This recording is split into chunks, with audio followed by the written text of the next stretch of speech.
Apa kira-kira visi perubahan itu yang kemudian akan diimplementasikan oleh Pak Anies, apalagi jika dibandingkan dengan berbagai program yang sekarang ini sudah diselenggarakan oleh pemerintah.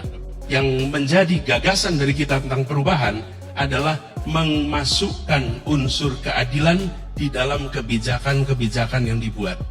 Pembangunan infrastruktur, sudahkah pembangunan infrastruktur memberikan manfaat yang setara bagi semua? Saya contoh konkret, banyak yang bertanya tentang jalan tol. Ini prinsip keadilan.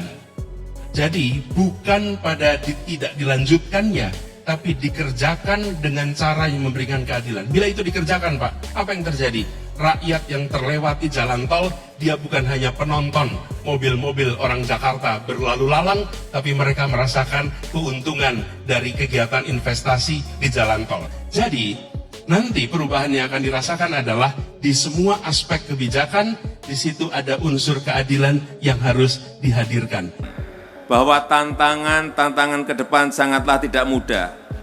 Tapi tantangan tersebut bisa kita jadikan peluang bagi bangsa ini untuk melompat maju. Asalkan ada konsistensi dan keberlanjutan dari apa yang sudah berjalan, dari apa yang sudah kita lakukan. Jangan sampai saat ganti pemimpin, ganti visi, ganti orientasi, sehingga kita harus mulai semuanya dari awal lagi. Sudah SD, sudah SMP, sudah SMA, ganti pemimpin, ganti visi lagi, sehingga mulai lagi dari SD, SMP, SMA, universitas, ganti pemimpin, balik lagi, kita harus mulai dari SD lagi. Kapan kita S1, S2, S3, dan seterusnya. Bangsa ini butuh pemimpin yang konsisten. Saya ulang, bangsa ini butuh pemimpin yang konsisten, yang berani mengambil keputusan, berani mengambil risiko, dan berani berhadapan dengan siapapun dan dengan negara manapun untuk kepentingan negara dan bangsa. Ini adalah men-trigger agar pertumbuhan ekonomi yang ada di Bitung, itu industri yang ada di Bitung, KEK yang ada di Bitung berkembang. Ya, dengan adanya tol Menara Bitung, tuh lihat Bang Mis, inilah saya tunjukkan lebih maju, bukti kegunaan tol bagi masyarakat. Ya, lebih cepat lah. Katanya ini tol satu-satunya. Gitu, rakyat sangat diuntungkan atau sangat bahagia dengan adanya infrastruktur jalan tol ini. Jadi saya sebagai warga Manado hanya sabar sekali. Pasti akan lebih membantu saya sebagai driver rental.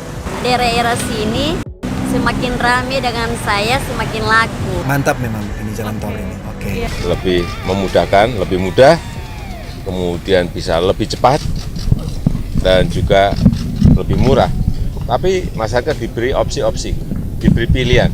Mau pakai yang atas jalan tol ini silahkan, mau pakai yang bawah di jalan nasional yang lama silahkan, sehingga kita harapkan yang jalan lama ini, jalan nasional juga terkurangi kemacetannya karena sebagian pindah di jalan tol. Ini alternatif-alternatif yang diberikan untuk masyarakat memilih.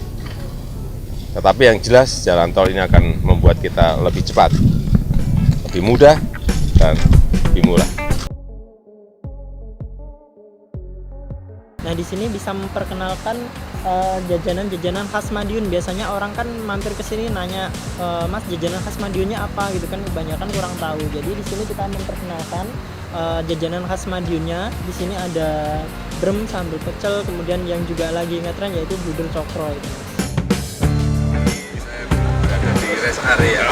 Yang saya senang di rest area ini dijual brand-brand lokal, dijual makanan-makanan lokal yang enak-enak. Ini ada sate, ada sate Ponorogo.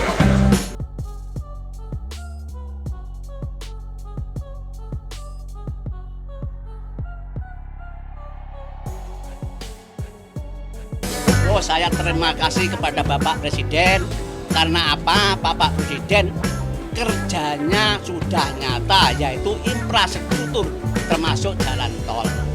Dengan ada jalan tol, perekonomian lancar luar biasa. Ya terima kasih sudah dibuka jalan tol, bisa mengurangi pengangguran Manfaat di jalan tol desa bagi kami. rakyat kecil ya. Ya seneng, banyak kemajuannya. Soalnya semenjak ada tol ini kan kayak dagang-dagang di sini, jadi punya penghasilan. Kalau dulu kan cuma di ladang-ladang. Karena adanya tol ini kan bisa membantu masyarakat, Pak. Yang dari ibu rumah tangga jadi pekerja biar nggak jadi pengangguran, punya pemasukan.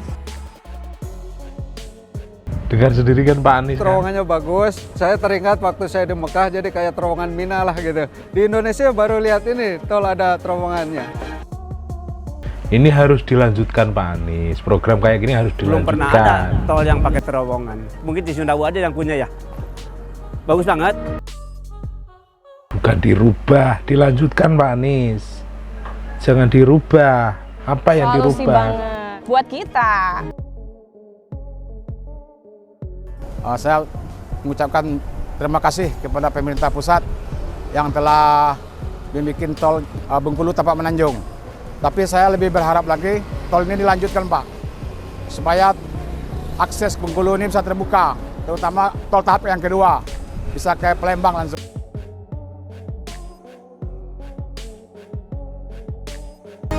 Rutinnya saya dari Bandung ke Tegal. Pokoknya kalau dulu rasanya sih jenuh banget gitu. Yang dulu biasanya kalau ke Tegal tuh kita nyampainya jam 6, tadi jam setengah 4 udah sampai. Selisihnya hampir 3 jam, jadi sangat terbantu sekali lah gitu. Ada jalan tol di Sundawu ini.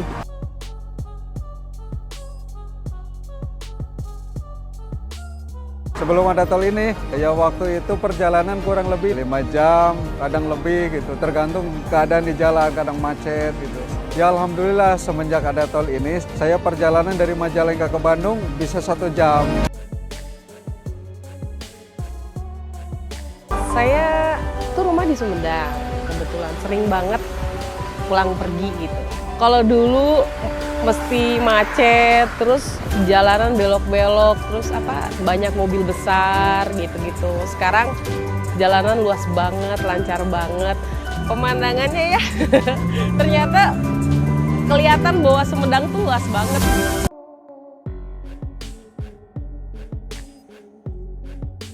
Pesan untuk driver teman ya, Jabodetabek. Kalau dari arah Bandung yang mau ke Sumedang, mending lewat tol Cisumdawu, karena lebih irit waktu.